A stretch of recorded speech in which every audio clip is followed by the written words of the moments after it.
राज्य शिक्षा शोध एवं प्रशिक्षण परिषद बिहार पटना में आपका स्वागत है। हम लोग स्टूडेंट संबंध और फलन इकाई एनसीईआरटी के टॉपिक का स्टडी कर रहे हैं। संबंध के बारे में हम पूरा स्टडी कर चुके हैं, फलन का भी स्टडी कर चुके हैं, लेकिन इसमें एक कॉन्सेप्ट क्लास 12th में और भी है। उसका टॉपिक का नाम है बाइनरी ऑपरेशन। तो आज जो है हम ये सीखते हैं कि बाइनरी ऑपरेशन क्या है। इसको हम लोग द्विआधारी संक्रिया कहेंगे। द्विआधारी संक्रिया या फिर द्विचर संक्रिया के नाम से भी जानते हैं। इसे द्विचर संक्रिया के नाम से जानते हैं। सबसे पहले ये देखते हैं कि संक्रिया क्या होती है। संक्रिया क्या है? Means operation. ये ऑपरेशंस मैथमेटिक्स में क्या होते हैं। अब इसे समझने के लिए हम एक सेट लेते हैं। सपोज करते हैं कि ये एक सेट है और इस सेट का एलिमेंट 1 2 3 4 5 है। अब संक्रिया क्या है? ये संक्रिया है कि इससे आप दो एलिमेंट को निकालें और संक्रिया सपोज करते हैं कि जो करने जा रहे हैं वह एक विधि है।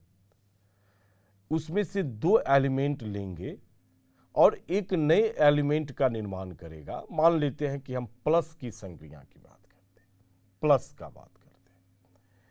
तो इसका अर्थ है कि अगर हम 1 + 2 करेंगे तो 3 आएगा। अगर इसमें 2 + सपोज कीजिए 3 करते हैं तो 5 आएगा। और अगर इसमें 3 + 4 कर देते हैं तो ये हमारे पास 7 आएगा। माने संक्रिया एक विधि है जो किसी समुच्चय के किसी दो अवयव का, आप किसी भी दो अवयव लेंगे और दो अवयव के बीच में जो संक्रियाएं दी हुई, प्लस है, माइनस हो सकता है, डिवीजन हो सकता है, जो आप पढ़े हैं, हम उनका रिलेशन स्टेबल कर रहे हैं। तो करने के बाद आपके पास में एक नया एलिमेंट का निर्माण करेगा और वह नया एलिमेंट, वो जो नया अवयव आएगा, वो नया अवयव इस समुच्चय का सदस्य हो भी सकता है और समुच्चय का सदस्य नहीं भी हो सकता है। तो ऐसा घटना जो है या ऐसा मैथमेटिक्स का विधि ही ऑपरेशन कहलाता है। कहने का अर्थ है कि संक्रिया, ऑपरेशन एक विधि है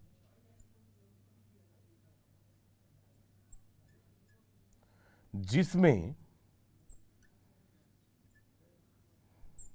किसी अरिक्त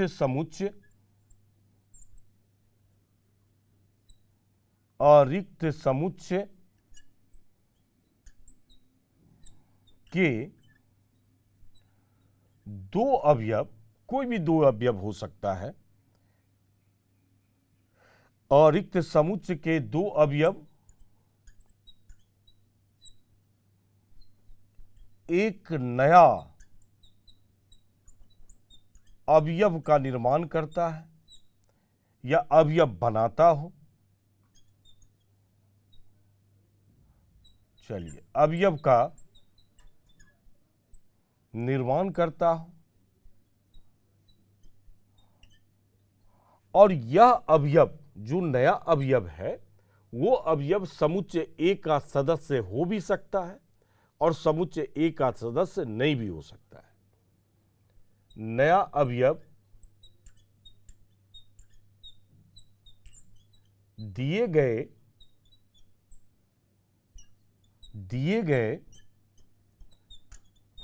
समुच्चय का सदस्य हो भी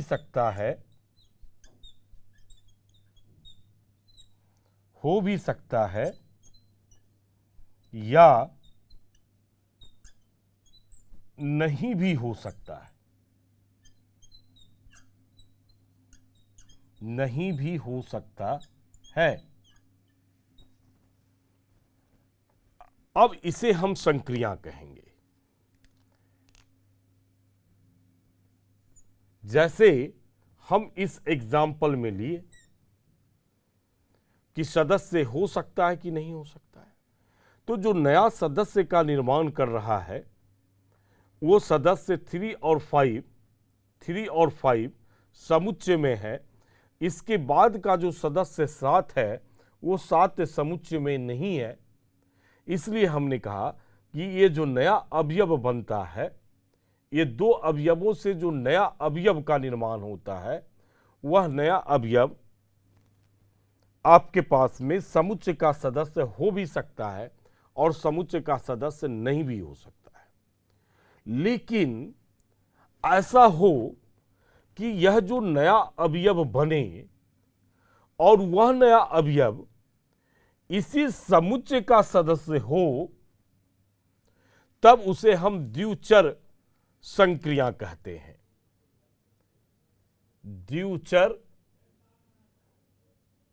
द्विचर संक्रिया मीन्स बाइनरी ऑपरेशन।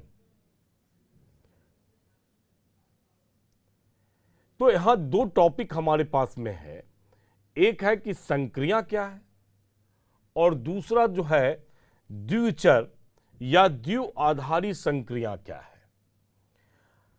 जैसे हम सपोज करते हैं कि ये हमारे पास में नेचुरल नंबर का सेट है 1 2 3 4 ऐसे पूरा नेचुरल नंबर इसके अंदर में है। अब हम जोड़ की संक्रिया देखते हैं। नेचुरल नंबर में जोड़ की संक्रिया का स्टडी करते हैं। अगर जोड़ की संक्रिया का स्टडी करेंगे तो किसी भी एलिमेंट को जोड़ेंगे, ये दो एलिमेंट हम नेचुरल नंबर से लेते हैं और उस दो एलिमेंट का अगर जोड़ निकालते हैं तो वह जोड़ उसी नेचुरल नंबर का सदस्य होगा। जैसे 1 + 2 कर लें 3, ये भी नेचुरल नंबर का ही सदस्य है। और भी किसी एलिमेंट को ले लें 10 + 11 21, ये भी नेचुरल नंबर का सदस्य है। तो जितने भी सदस्य नए सदस्य का निर्माण होता है, वह नया सदस्य इसी नेचुरल नंबर का ही सदस्य होता है। तो अगर आपके पास में यहां हमने कहा कि जो नया अवयव बनता है, वो नया अवयव जो न्यू आप एलिमेंट बनाए, वह न्यू एलिमेंट समुच्चय का अवयव हो भी सकता है और नहीं भी हो सकता है, दोनों स्थिति है। तब ऐसी स्थिति को संक्रिया कहते हैं। और जब दोनों स्थिति में देखते हैं, इस स्थिति में कि अगर समुच्चय का ही अवयव हो संक्रिया, तब ऐसी स्थिति में उसे द्विचर संक्रिया हम लोग कहते हैं। तो अगर इसे हमें परिभाषित करना हो तो ये लिखेंगे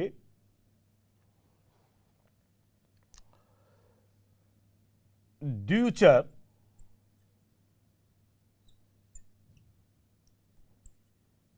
संक्रिया, या इसे हम द्विआधारी संक्रिया कहेंगे।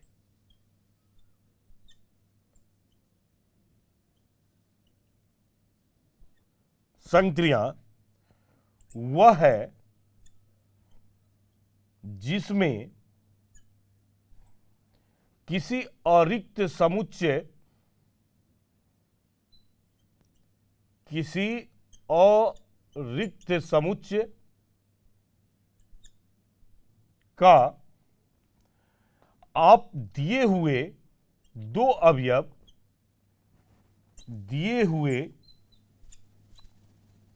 अवयव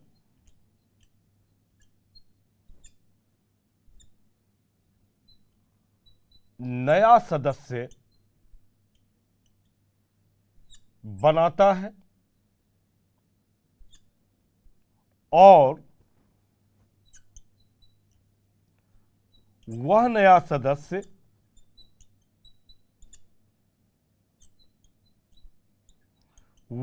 सदस्य दिए गए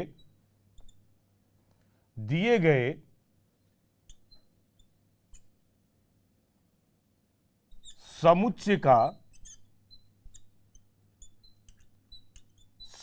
का अवयव है या हो, तब इसे हम द्विआधारी संक्रिया कहते हैं। द्विआधारी संक्रिया, आप किसी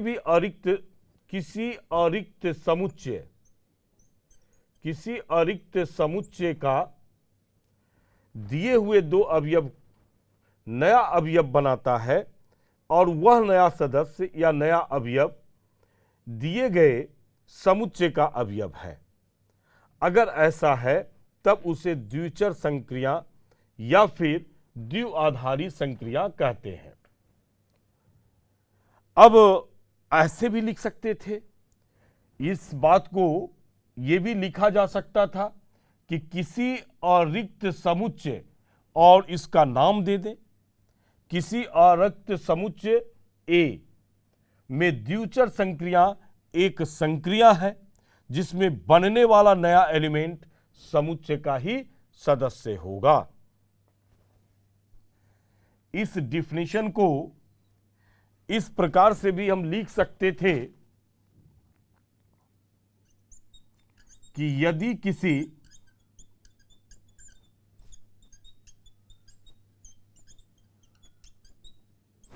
समुच्चय के दो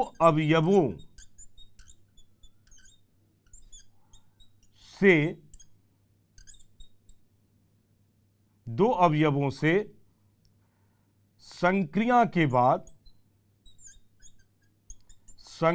करने के बाद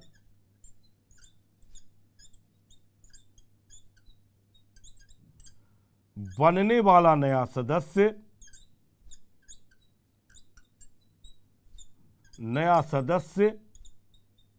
या फिर अवयव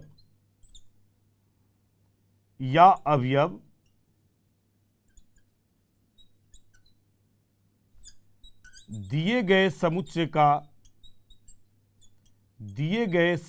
का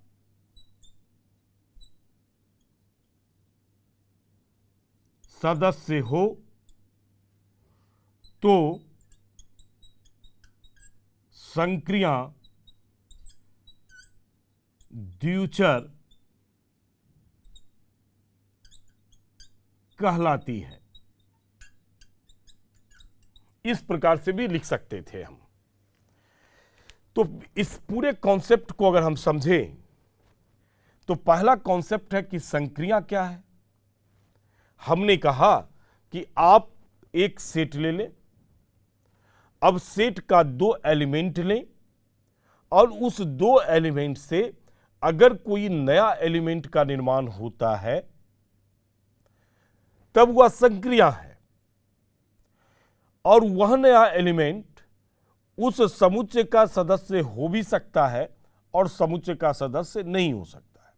मतलब इसके अगर वन लाइन कॉन्सेप्ट की बात करें तो संक्रिया में एक नए सदस्य का निर्माण होना किसी भी समुच्चय के दो सदस्यों से नए सदस्य का निर्माण होना संक्रिया है। मतलब इसका कोड वर्ड लिखें कि नया सदस्य, इसका संक्रिया में क्या होगा? नया सदस्य होगा। अब ये इसमें एक कंडीशन है कि यह नया सदस्य अपने समुच्चय का अवयव हो भी सकता है और अवयव नहीं भी हो सकता है। मतलब इसमें एक कंडीशन होल्ड कर रहा है कि नया सदस्य समुच्चय का सदस्य हो भी सकता है या नहीं भी हो सकता है, नहीं भी हो सकता है।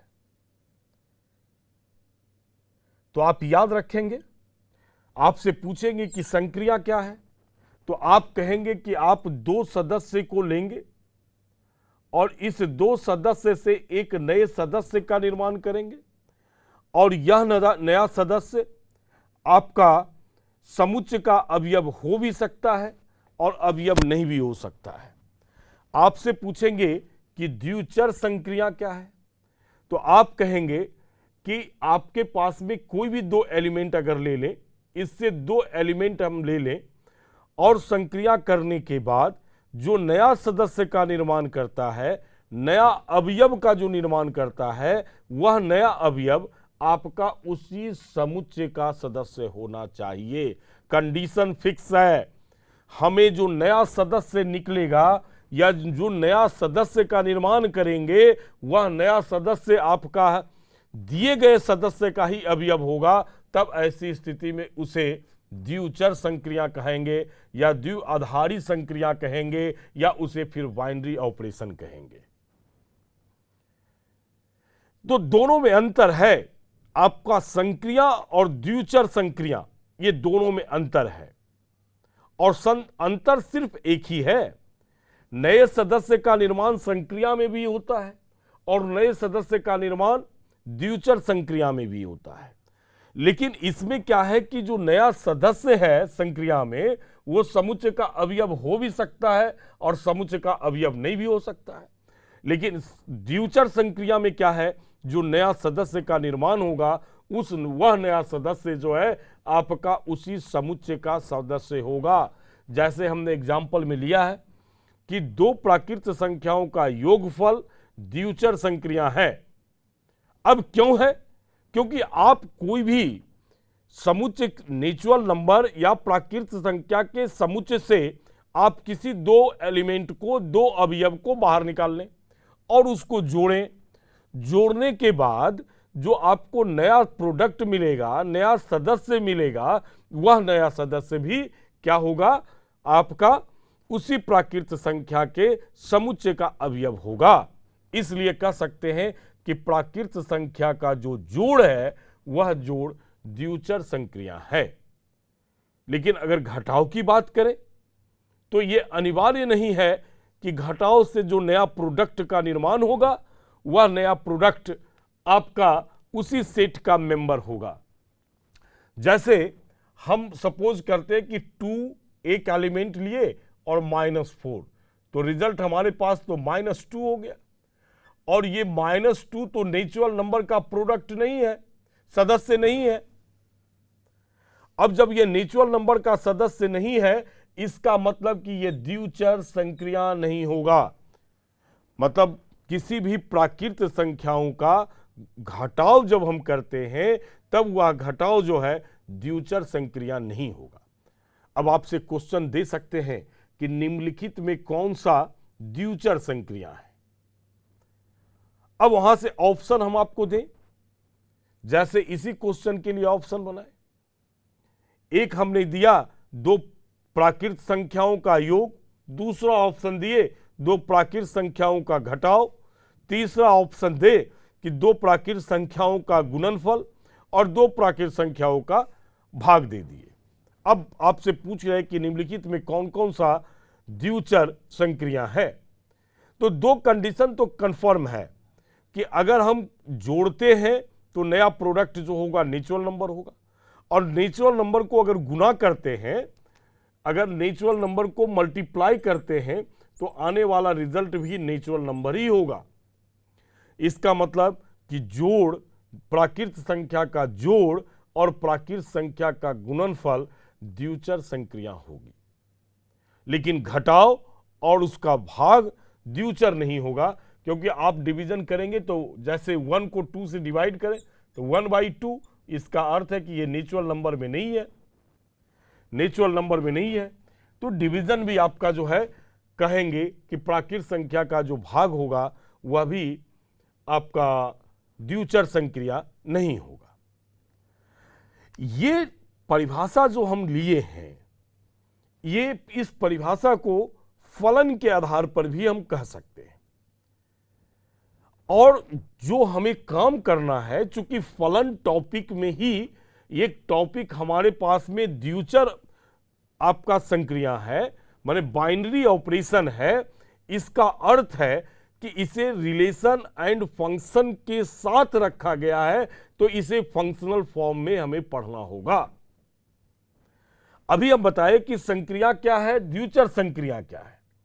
स्टडी कहां करना है, क्लास 12th में हमें स्टडी करना है रिलेशन एंड फंक्शन टॉपिक के साथ में।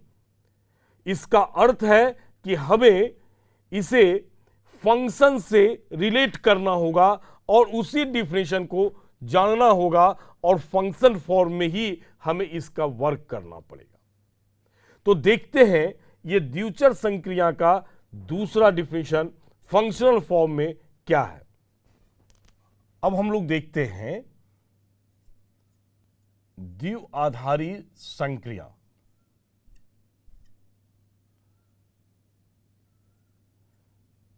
अब हम मुख्य इसके डिफिनेशन पर आ रहे हैं।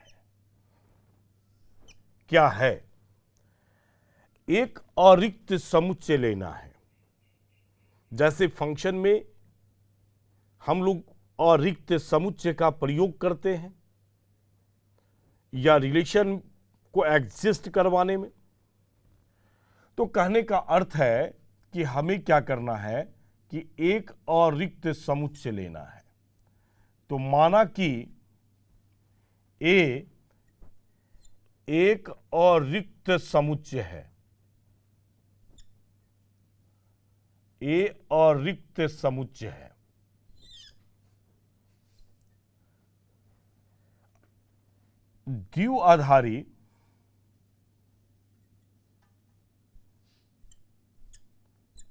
द्विआधारी संक्रिया, या इसे हम द्विचर संक्रिया कहेंगे, एक फलन है।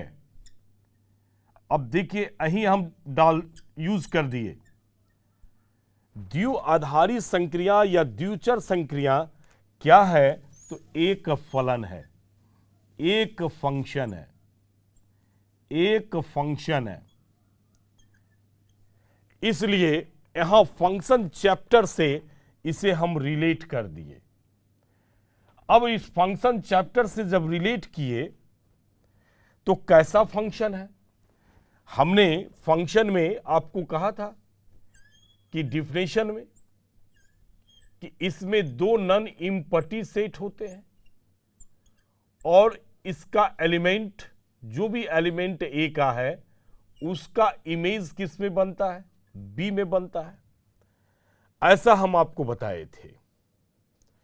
तब हम कहते हैं कि फंक्शन जो है ए से बी होगा, माने फंक्शन डिफाइंड है ए से बी में। तो यहां ए के एलिमेंट का इमेज सेट बी में बनता है। उसी प्रकार से जब हम इसे फलन कहे तो फलन भी कुछ होगा। तो ये एक ऐसा फलन है जिसमें एक क्रॉस ए, माने एक Cartesian product of A and A का इमेज जो है ये ए है। इसको क्या पढ़ते हैं, कार्तिकीय गुणन।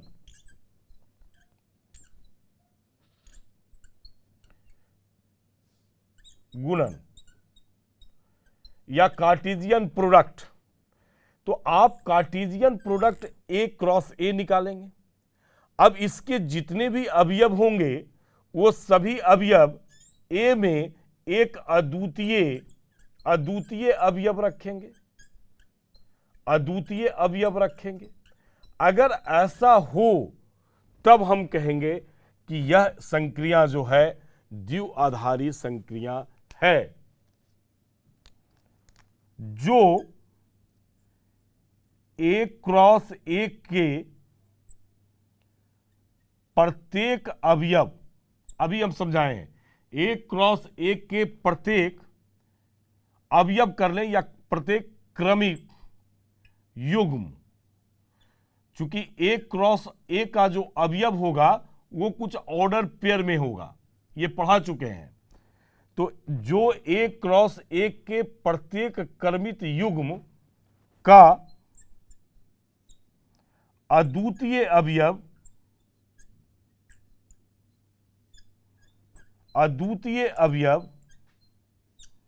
किस में रखेगा? समुच्चय ए में रखेगा। तो प्रत्येक क्रमित युग्म का अद्वितीय अवयव समुच्चय ए में हो, समुच्चय ए में हो, ये या कह लें एक क्रॉस एक का प्रत्येक क्रमित युग्म समुच्चय ए में अद्वितीय अवयव रखता हो, ऐसे भी लिख सकते हैं। एक क्रॉस एक का प्रत्येक क्रमित युग्म, या सीधे लिख देते हैं कि क्रमित युग्म समुच्चय ए में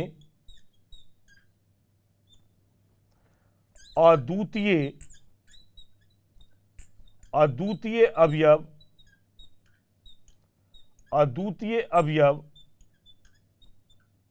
रखता हो, अद्वितीय अवयव रखता हो। एक क्रॉस एक का प्रत्येक क्रमित युग्म समुच्चय ए में अद्वितीय अवयव रखता हो। तो जिस प्रकार से हम फंक्शन को डिफाइन करते हैं, यहां फंक्शन को डिफाइन करते हैं, उसी प्रकार से इसे भी हम डिफाइन कर सकते हैं। अब सपोज कीजिए कि सबसे पहले यह सीखना होगा कि है ये क्या। तो हम एलिमेंट मानते हैं ए क्रॉस ए का जो अवयव है या क्रमित युग्म है वो ए बी है, स्मॉल ए बी है ना, स्मॉल ए बी है। तो इसे हम लिखेंगे कि संक्रिया, और यह ध्यान देना है कि संक्रिया का इस प्रकार से चिन्ह होता है। संक्रिया कैसा है? तो ए क्रॉस ए से किस में इमेज रख रहा था? ए में रख रहा था। इस प्रकार का यह फलन है। अब यह ध्यान रखना है कि आप के पास में कि संक्रिया को इस प्रकार से रिप्रेजेंट करते हैं। नोट में याद रखना है ए और बी के संक्रिया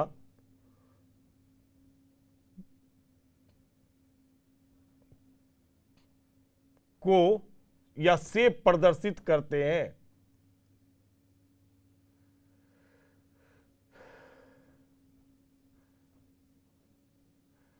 तो ये जो चिन्ह है वो चिन्ह ही संक्रिया है।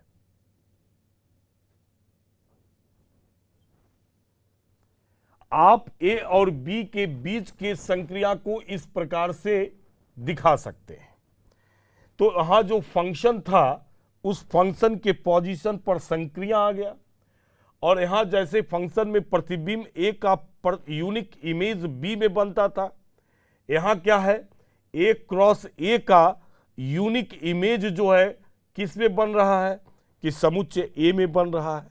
इसी बात को हम लिखे भी हैं कि ए क्रॉस ए का क्रमित युग्म समुच्चय ए में अद्वितीय अवयव रखता है, तब उसे हम क्या कहते हैं? द्विआधारी संक्रिया कहते हैं। तो ये मेरा द्विआधारी संक्रिया हो गया, और ये इसका बेसिक डिफिनीशन हो गया। द्विआधारी संक्रिया का ये बेसिक डिफिनीशन फंक्शनल फॉर्म में हो गया। अब हम देखते हैं इसके एक एग्जाम्पल को कि कैसे आपका इमेज बनना चाहिए अवयव के बीच का। तो हम एक एग्जाम्पल देखते हैं कि कैसे आपका ये द्विआधारी संक्रिया को आप समझ पाते हैं या उसका मूलभूत कॉन्सेप्ट कैसे है एग्जाम्पल के द्वारा, और इससे आप कहेंगे कि वह संक्रिया द्विआधारी संक्रिया है या द्विआधारी संक्रिया नहीं है। अगर पूरा का पूरा इमेज बन गया तो द्विआधारी संक्रिया हो गया, अगर नहीं बना तो इसका मतलब कि वो द्विआधारी संक्रिया नहीं है। अब स्टूडेंट हम एक एग्जाम्पल के द्वारा यह देखेंगे कि संक्रिया है माने द्विआधारी संक्रिया है या द्विआधारी संक्रिया नहीं है। तो इसका जो टेस्ट होगा एग्जाम्पल के द्वारा वो हम अगले क्लास में आपका करेंगे। और आज का जो क्लास है स्टूडेंट हम ये समाप्त करते हैं। धन्यवाद।